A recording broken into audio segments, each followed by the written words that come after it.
Bago po kayo mag-experience? Dati kasi yung department namin yan. Ah, Dati sa department niya. Nung lumipat sa niya.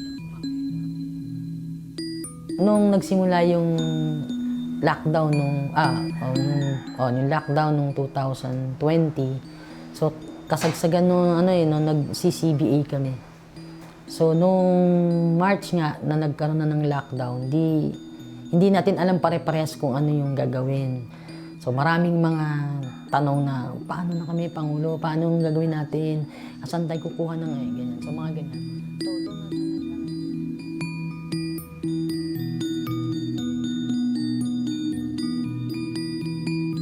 sa kasi biglaan na yung at hindi naman kakayanin talaga na swerte na lang kung meron kang naiipon na pera na itabi. Pero mauubos at mauubos din Kaya talagang kailangan pumasok. Pero ayaw naman papasukin ng gobyerno. 'Di ba? So paano gagawin? Wala naman, kulang naman yung ayuda at hindi naman lahat ay nabigyan. Ang unang binigay nila parang mga 17 days. So kasi mga doon, mga shifting naman, tapos mga 4 groups.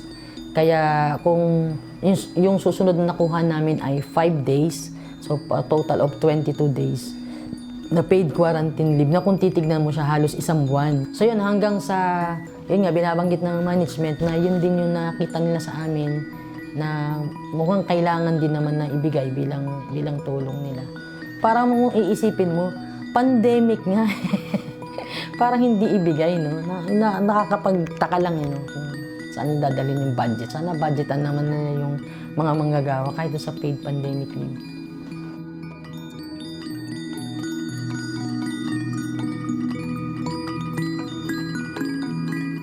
Noong mga July, nagsimula na tayong sumulat sa CBA na baka pwede na nating pag-usapan yung sa nabinbin nating negotiation. Ako yung umiikot mismo o yung ibang officer na magsasalita doon sa naka-megaphone sa loob ng kantin. Ang hirap lang talaga ng negotiation na ganun dahil parang andun yung hindi ka makapagbigay, iba talaga yung nag-uusap. So ang nangyari na sumunod nung mga bandang October, okay na sila sa online negotiation naman. Di doon sa nung CBA, no? Kasi talagang iniintay ng mga manggagawa yun kasi una, di yung increase. Pangalawa, kasi meron kaming signing bonus dyan. Kasi sabi ba, kailan ko papakinabangan yan, baka magka-COVID ako, so mga ganyan. So nakuha natin. Kaya naisara namin yung CBA namin. At ganoon naman natin sinasabi sa members pag ina-update natin sila. Kaya ganun sila kasaya nung Pasko. At least sumaya sila doon sa 2020 na yun nung Pasko. Ngayon, maraming mga nagpasalamat doon sa mga members natin.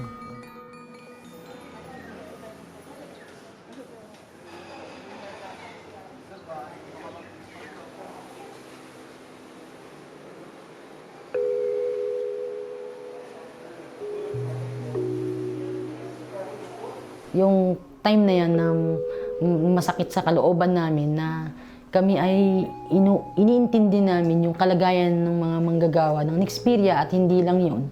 Dahil nung time na yan ay kasagsagan ng pagtaas ng COVID na manggagawa, yung spread ng COVID noon. Tapos nakuha pa nilang unahin yung ganong pagdalaw-dalaw na hindi nakakatulong dahil talagang halos matroma yung mga anak, yung asawa, no, naka-quarantine sa loob ng bahay pupuntahan. Kasi yung pagpunta nila, hindi lang sila ilan no? Hindi lang isang tao, kundi minsan mga 3, 4 hanggang 6, may kasama pang barangay. Tapos nung una kasing mga pagpunta nila, mga nakasibilyan. So sa atin naman, in-inform natin sa members at pinost natin sa All Nexperia Fight page yung ginagawang pagbisita ng mga pulis. Sumunod na pagpunta nila yung mga naka-uniforme na at may mga dalang baril. So parang hindi usual sa mga manggagawa na pupuntahan ka sa iyong tirahan, no, sa community, na may mga ganong pag-ikot. Imbis na dapat ang ginagawa na magbigay sila ng ayuda, pero yung pananakot pa yung naranasan ng mga manggagawa. Ganon din sa isang board member din, actually chairman ng women's namin, na yung mga anak ang madalas na napupuntahan, nakakausap, So sila ay umiiyak, no, na-intimidate sila, naharas sila dahil yung klase ng pagpunta, kasi hindi mo pwedeng hindi haharapin naman. So naapektuhan yung pag-online classes nila na mag-excuse para harapin sila dahil yung ang nanay nila ay nagtatrabaho at yung tatay ay nasa abroad. So kung yung takot na binabanggit ng mga na may mga dalang kasing mga baril at naka-uniforme. Di bukod sa mga house to house doon sa ibang mga officers and members, ako din ay pinuntahan sa planta. So ang unang pumunta doon ay isang nagngangalang Medellin na dating manggagawa sa Coca-Cola, Santa Rosa. Curious kami ano ang ipinunta doon. So ang naman doon ay hindi naman ibinigay yung ang tawag to data o profile ko ng security guard. So may mga nagtatanong din sa HR na iba't ibang mga may posisyon sa police and army. Sinasabi niya na hinihingi yung profile ng Pangulo. So sinasabi niya DPA. Kung tutuusin, yung federation namin ang nagbibigay ng lakas ng loob sa aming mga manggagawa dahil sa December, 40 years na yung aming union. Kaya talagang hindi pa yan yung mga tao siguro o baka hindi pa nga mga pulis yung mga yan at hindi pa si Pangulong Duterte ay matagal na nakatindig yung aming union. At kung hindi dahil sa union namin na yan, ay hindi magtutuloy-tuloy yung pagtaas ng sahod namin dahil wala namin kaming aasahan.